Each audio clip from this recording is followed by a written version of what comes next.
welcome back to the circle, my weary travellers. Sit closer to the fire, for the wind tonight carries a chill that no blanket can truly ward off. Tonight, we step away from the shadows of ghosts and monsters to explore something far more terrifying, the medieval mind. But before we dive into the bizarre world of psychological science from the Dark Ages, please take a moment to subscribe to Campfire Night Stories. A simple like on this video helps our fire stay lit and ensures these tales reach every corner of the world. Now, imagine you are feeling a bit down, perhaps a little sluggish or irritable. In our time, you might talk to a professional or adjust your lifestyle. But in the year 1348, you would visit a man like Master Aldous, who would tell you that your very soul is ruled by the balance of liquids sloshing around inside you. Tonight, we reveal the truth behind medieval popular psychology that's basically made up nonsense. The year was 1342, and the city of Paris was a chaotic symphony of mud, church bells, and the smell of roasting chestnuts. In a small, cramped study filled with the scent of old parchment and dried lavender, Master Aldous sat hunched over a massive, iron-bound book. Aldous was a man who believed he understood the invisible clockwork of the human spirit. To him, the mind was not a mystery of neurons in chemistry, but a delicate balance of the four humours. He looked up as his young apprentice, Caleb, entered the room with a tray of watered wine and stale bread. "Caleb, look at this man," Aldous said, pointing to a shivering patient waiting in the courtyard below. "He is pale, he is weeping for no reason, and he complains that the world has lost its colour." Caleb, who was more interested in the physics of a catapult than the theories of the soul, sighed quietly. "Perhaps he is just hungry, master, or perhaps his landlord has doubled the rent again." Aldous shook his head with the confidence that only a medieval scholar could possess. "Nonsense, boy, it is as clear as a summer sky. He suffers from an excess of black bile. His spleen is overactive, flooding his heart with cold, dry energy, making him melancholic by nature." This was the peak of psychology in the Middle Ages, the belief that your personality was determined by four bodily fluids. If you were sanguine, you had too much blood and were happy and social but prone to overindulging. If you were choleric, you were ruled by yellow bile, making you a natural leader but a violent, angry one. And then there were the phlegmatic souls, weighed down by too much mucus, doomed to be lazy and dull-witted forever. Aldous reached for a jar of dried leeches, his favourite tool for correcting a patient's personality. "We must drain the sadness out of him, Caleb, for the soul cannot breathe when it is drowning in the bile of the earth." The patient was brought in, and Aldous began a long lecture on why the man's depression was actually caused by the constellation of Saturn. Medieval psychology was a strange cocktail of ancient Greek medicine, planetary alignment, and pure, imaginative guesswork. They believed that the brain was divided into 3 cells, one for common sense, one for imagination, and one for memory. If you had a bad memory, Aldous believed it was because the back of your head was too moist and couldn't hold the impressions of the day. He would prescribe a poultice of hot mustard and crushed beetles to be applied to the base of the skull. "To dry out the thoughts," he would explain, while the patient screamed in agony from the burning mustard. Caleb watched as the melancholic man was bled until he was too weak to stand, much less weep. "See," Aldous beamed, wiping his blood-stained hands on his tunic. He is no longer crying. Science has triumphed once again.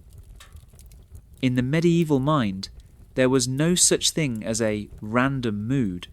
Everything was a physical error that could be fixed with a knife or a herb.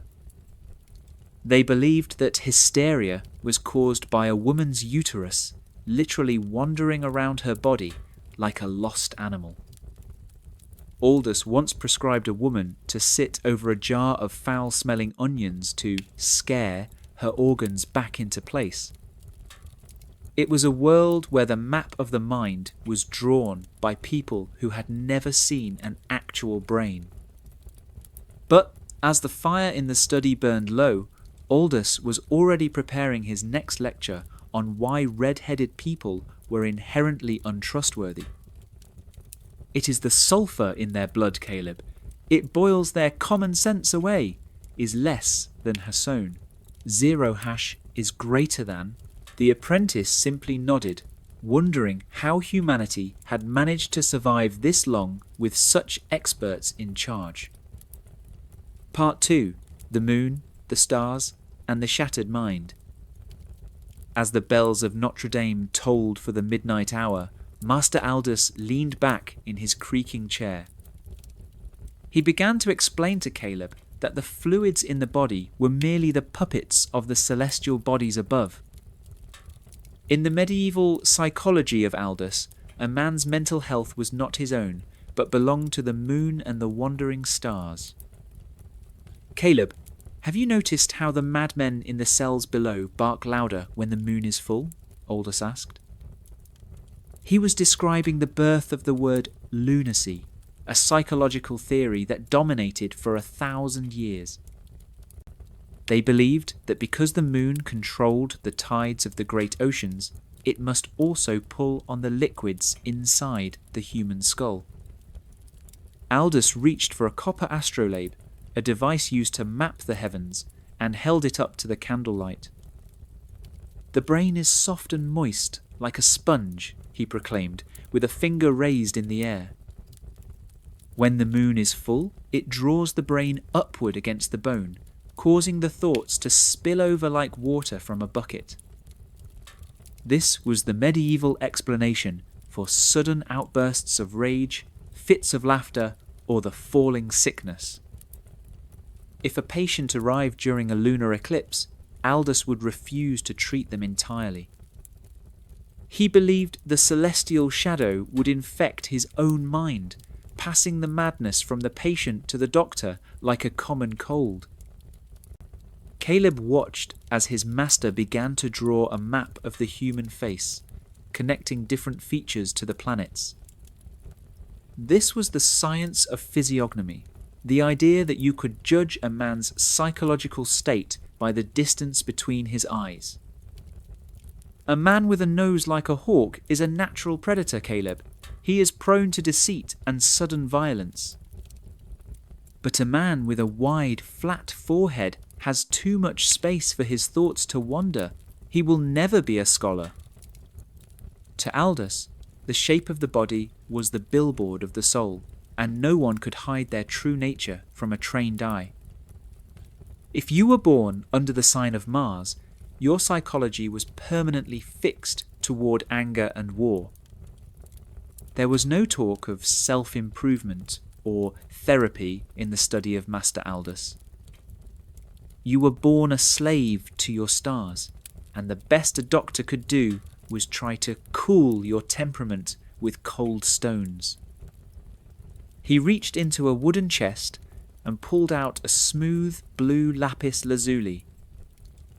"For the man who is too angry, we place this on his chest while he sleeps," Aldous whispered. The stone absorbs the heat of Mars, turning the fiery soul into a calm blue lake. Caleb looked at the stone, then at the mountain of unpaid bills on the desk, wondering if Mars was responsible for those as well. He realized that in his master's world there was an answer for everything, provided the answer was complicated and made no sense. They even believed that different parts of the city carried different psychological airs.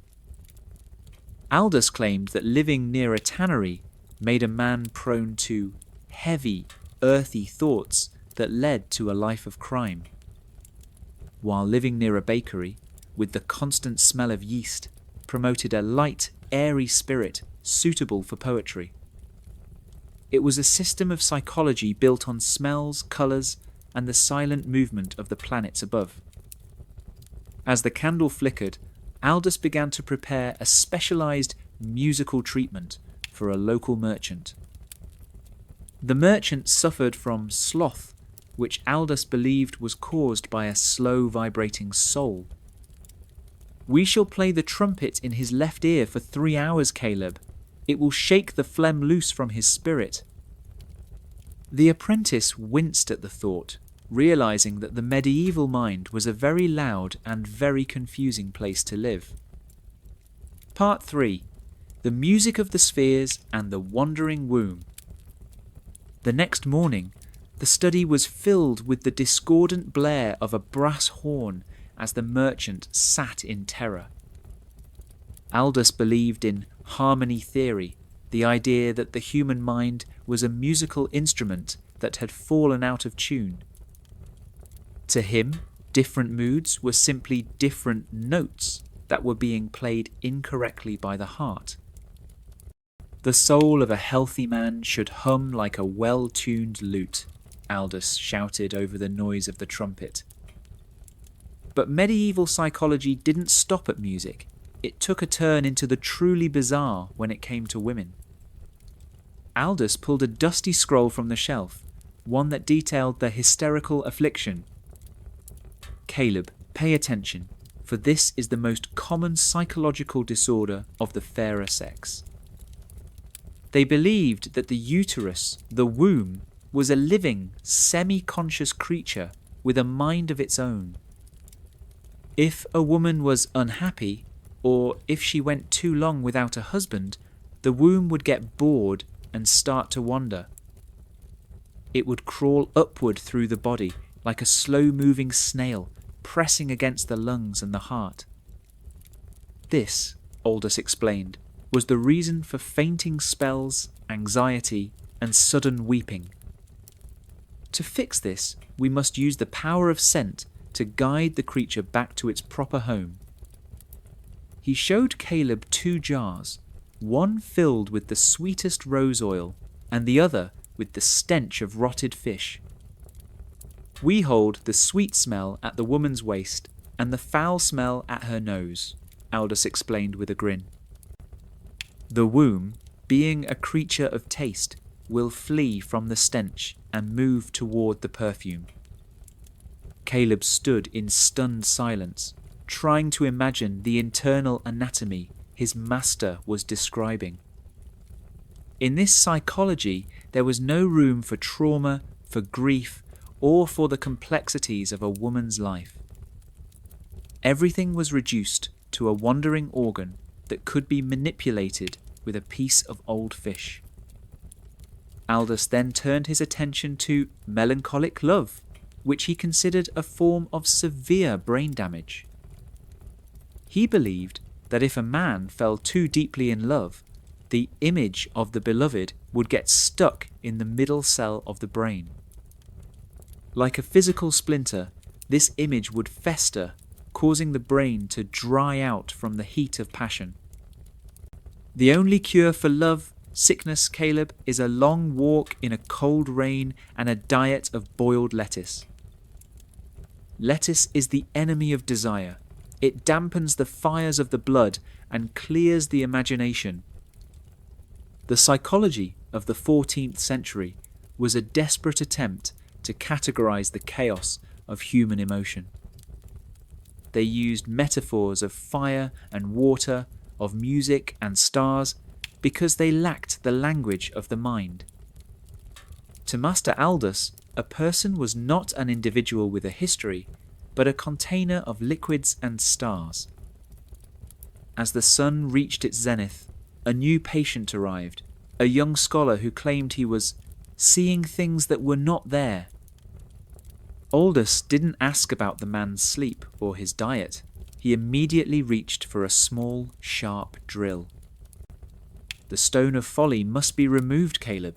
It is a literal rock of madness growing inside the forehead. This was the height of surgical psychology, the belief that mental illness was caused by a physical stone in the skull. The apprentice watched with wide eyes, realizing that being sane in the Middle Ages was a very dangerous thing to be. I've got the count. We are sitting at roughly 11,700 characters.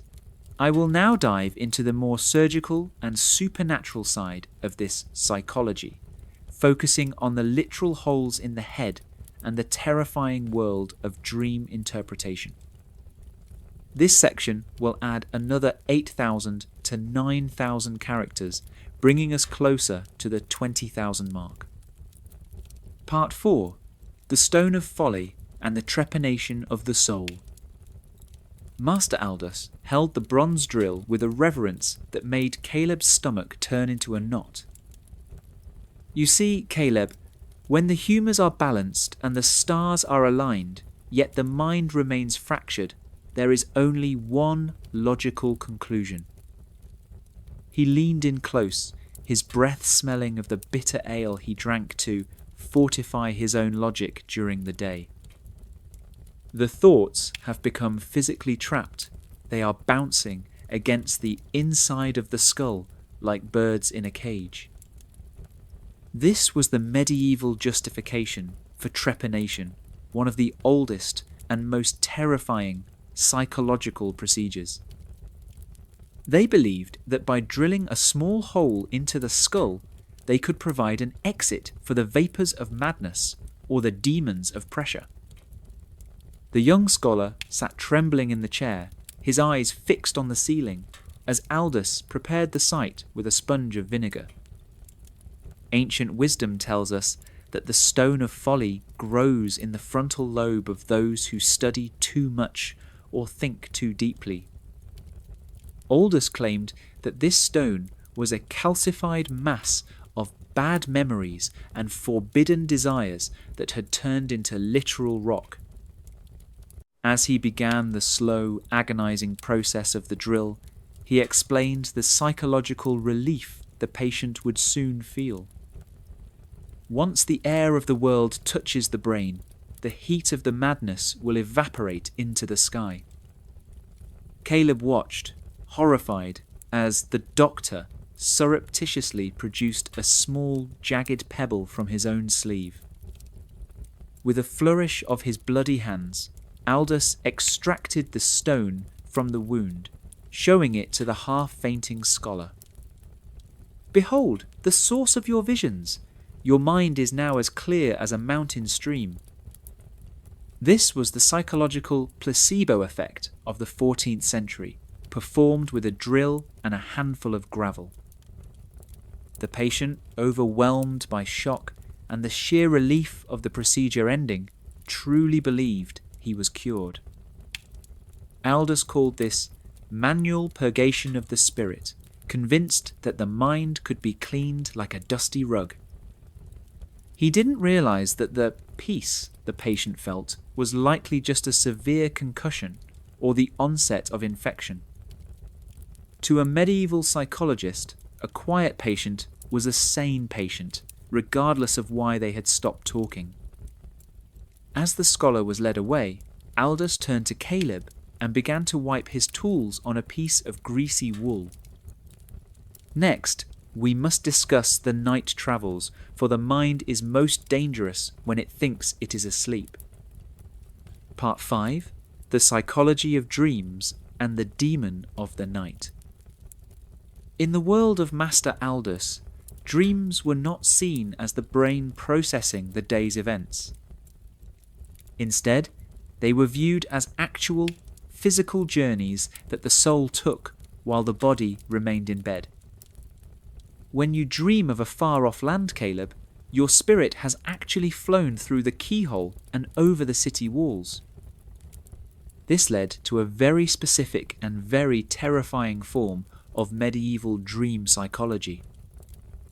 If a patient had a nightmare, it wasn't because they were stressed, it was because their soul had been mugged in the spirit realm. They believed in the incubus and the succubus, psychological entities that were said to sit on a person's chest at night. The feeling of a heavy weight and the inability to breathe is not a trick of the lungs, boy. It is the mare, the night spirit that rides the breath of the sleeper, stealing their joy for its own dark purposes. This is where we get the word nightmare, a term born from a time when bad dreams were considered a literal assault. Aldous prescribed a very specific psychological defense for these nighttime attacks. The patient must sleep with a sprig of Street John's wort under their tongue and a pair of open scissors under the pillow. The iron of the scissors cuts the bad thoughts before they can enter the ear, while the herb protects the soul's exit. They also believed that the colour of your dreams indicated which of your humours was out of balance. If you dreamed of fire or red landscapes, your yellow bile was boiling and you were becoming dangerously aggressive. If you dreamed of water or drowning, you were too phlegmatic and needed to be fed spicy radishes to dry out your spirit. Aldous kept a massive dream lexicon that he used to charge high fees to the merchants of the city. To dream of a cat means your imagination is being eaten by a secret enemy, he would tell a worried tailor. To dream of a falling tooth means you have lost the grip on your common sense. You must buy a copper ring to hold your thoughts together. Caleb wondered how anyone managed to get a restful night's sleep in a world where every dream was a battlefield. It was a psychology of fear, where the subconscious was a dark forest filled with hungry predators. There was no interpretation of the self, only a desperate attempt to survive the night without losing one's soul. Part 6. The psychology of the crowd and the dancing plague is less than Hasson. Zero hash is greater than. As the week progressed, a strange rumour reached the study of Master Aldous from the streets of the lower district. A group of people had begun to dance in the square, and they seemed unable to stop, their faces masks of exhaustion and terror. This was the Korea Lashiva, or what history would call the dancing plague, a form of mass psychogenic illness. But to Aldous, this was not a psychological reaction to the stress of the Black Death or the famine. It is a corruption of the vital spirits in the blood, Caleb. It is a contagion of the rhythm. He believed that a certain musical vibration had gotten stuck in the ankles of the peasants, forcing their bodies to respond. His psychological cure for this mass hysteria was as nonsensical as it was dangerous. We must build a stage and hire more musicians. We must force them to dance faster until the itch is burned out of their souls. He didn't see the broken feet or the hearts failing from exhaustion. He saw a physical imbalance that needed to be exhausted. This was the medieval approach to the crowd mind, the belief that groups of people shared a single physical spirit. If one person became melancholic, the others would catch it like a fever if they stood too close to the person's shadow. The soul projects an aura of its fluids, Caleb. A sad man leaks his black bile into the air around him. Aldous insisted that the city's leaders ban all sad music and purple clothing during the outbreak. We must flood the eyes with yellow and the ears with trumpets. We must drown the sadness in a sea of forced noise, is less than Hasson. Zero hash is greater than. Caleb watched the chaos in the square, realizing that the science of his master was only making the panic worse. In trying to cure the mind, they were destroying the body, all while citing ancient scrolls that had been written by men who were long dead. It was a cycle of made-up nonsense that fed on itself, creating a world where the only way to be sane was to follow the madness of the majority. Aldous stood on the balcony, watching the dancers with a look of scholarly pride. "See how they move, Caleb? They are purging their spirits. By morning, they will be as hollow and clean as a washed bowl." The apprentice looked at the falling dancers and knew that by morning many would be dead, their clean spirits having left their bodies entirely. "I have the count. We are at approximately 19,400 characters. We will now move into the final chapters of Master Aldous' career, exploring the dangerous psychology of contagious guilt and the ultimate bizarre legacy of medieval mental science. This section will add roughly 10,000 to 11,000 characters, bringing us close to the 30,000 mark. Part 7. The Psychology of the Scapegoat and the Evil Eye. As the dancing in the streets finally slowed into a grim silence of exhaustion, Master Aldous turned his attention to a new psychological threat.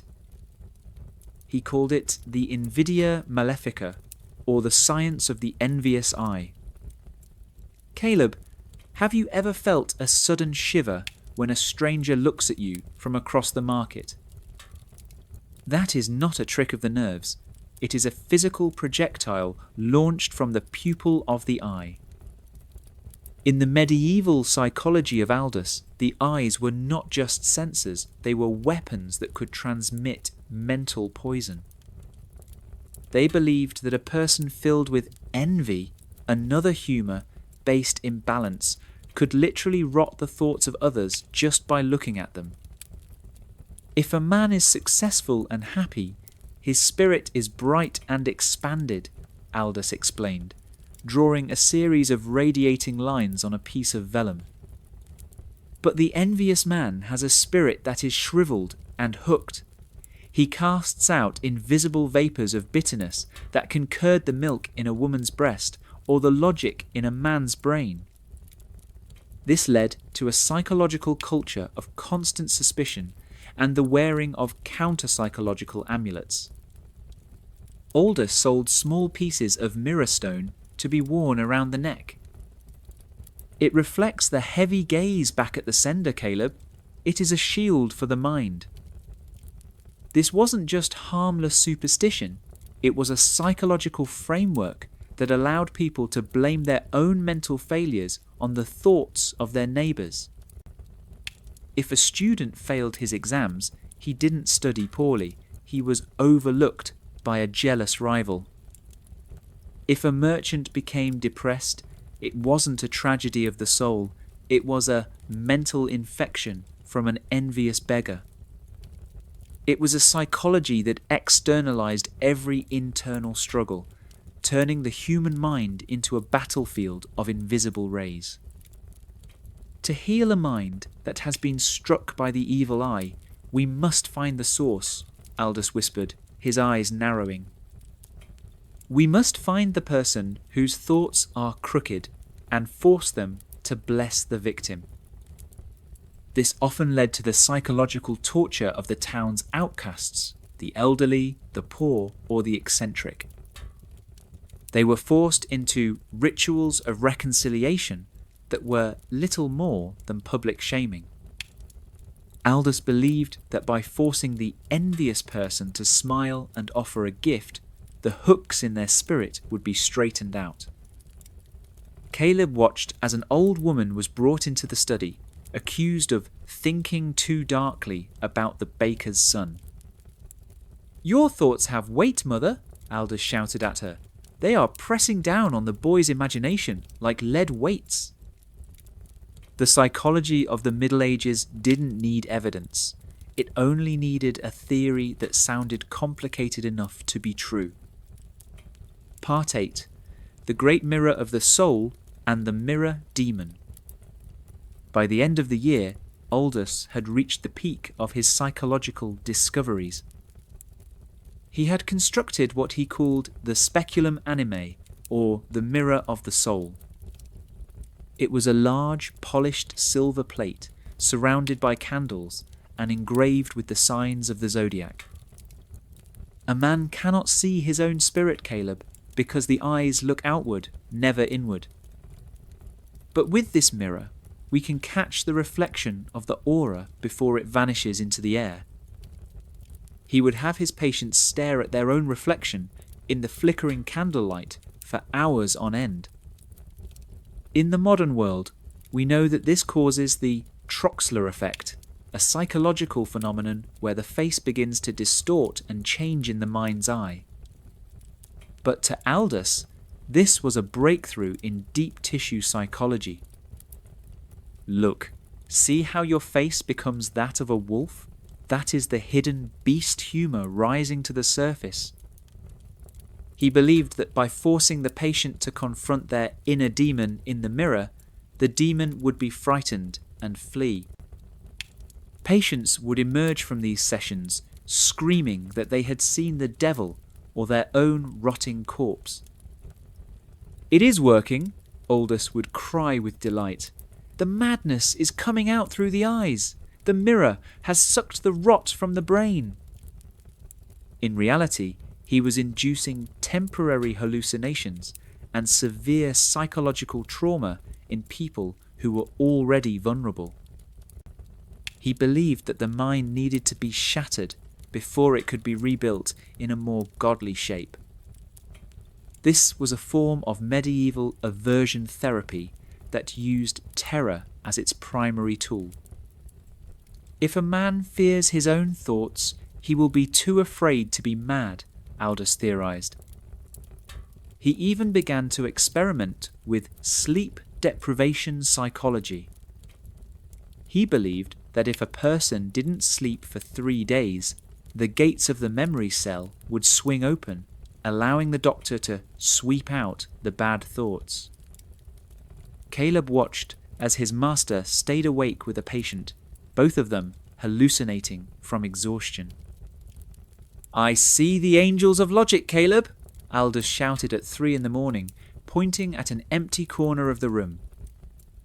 "They are bringing me the golden broom of the mind." The apprentice realized that the line between the doctor and the patient had completely vanished. The made-up nonsense had finally consumed the person who had invented it. Part 9. The Anatomy of a Lie and the Final Diagnosis. As winter set in, the city was gripped by a sudden cold that seemed to freeze the very thoughts in one's head. Master Aldous, now old and increasingly frail, sat by his fire, clutching a jar of warmed spirit water. He began to doubt his own theories, but not in the way a modern scientist would. "Caleb, I fear I have missed a humour," he whispered, his voice trembling like a dry leaf. "There must be a fifth liquid, a golden humour that connects the mind to the stars of the highest heaven." He spent his final days trying to find this spirit fluid in the bodies of the dead and the dreams of the living. He never found it, of course, because he was looking for a physical answer to a spiritual question. The psychology of the Middle Ages was a beautiful, intricate, and utterly useless house of cards.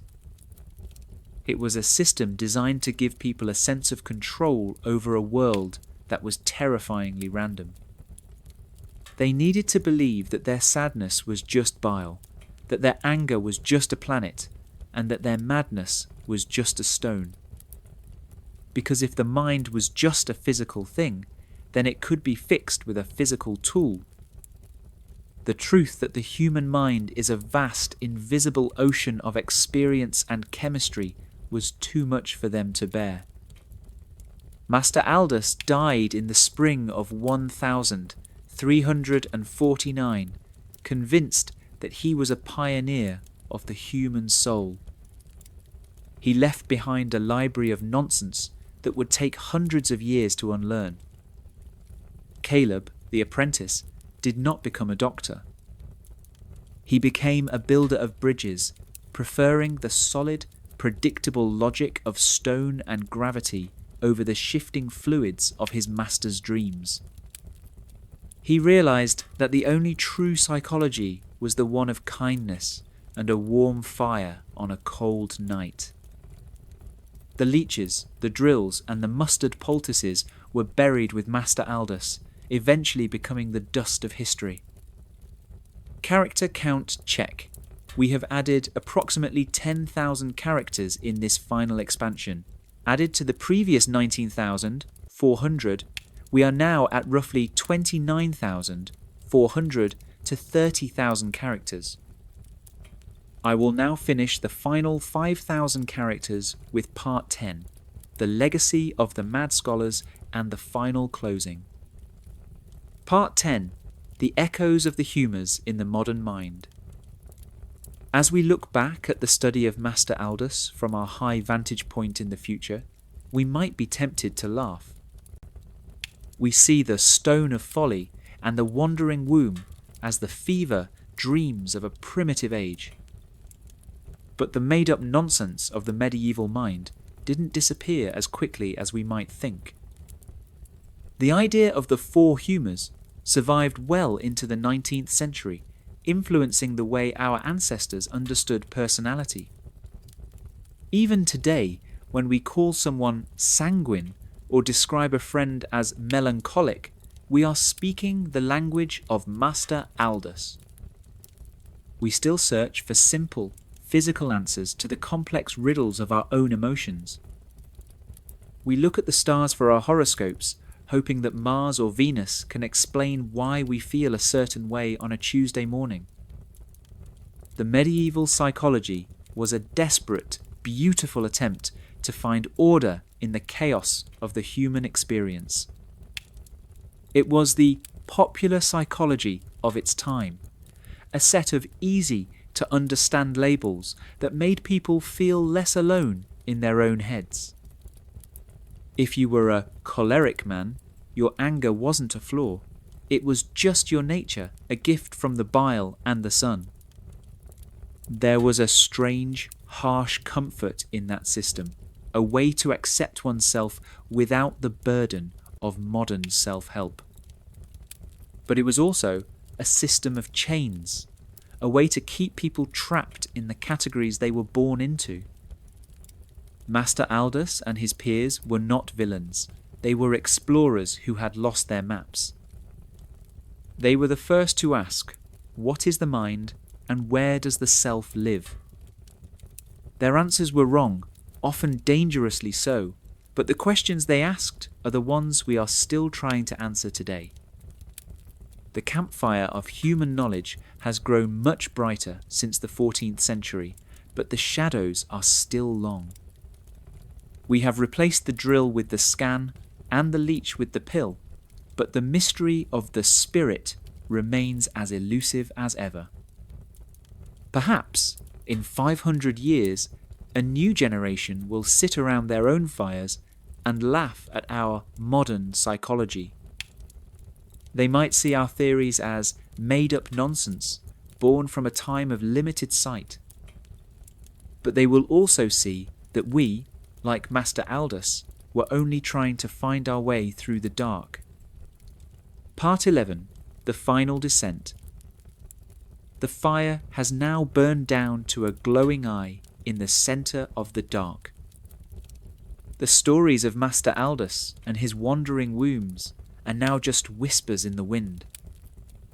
We have travelled through the bloodletting rooms and the moonlit towers of a time that thought it knew everything. We have seen how a little bit of knowledge and a lot of imagination can create a world of beautiful, terrifying lies. As you leave the circle tonight and return to your own modern world, take a moment to look at the moon. Feel the tides of your own heart and the balance of your own thoughts. Remember that you are more than just a container of liquids and a slave to the stars. You are a mystery that no drill can reach and no mirror can fully capture. Thank you for joining me for this journey into the medieval mind here at Campfire Night Stories. If these tales of historical nonsense have stirred your imagination, please remember to like this video and subscribe to our gathering. Your presence is the balance that keeps our campfire burning and our stories alive. Sleep well, and may your humours remain in perfect harmony as the night takes its hold. The embers are fading. The mind is quiet. The night is yours.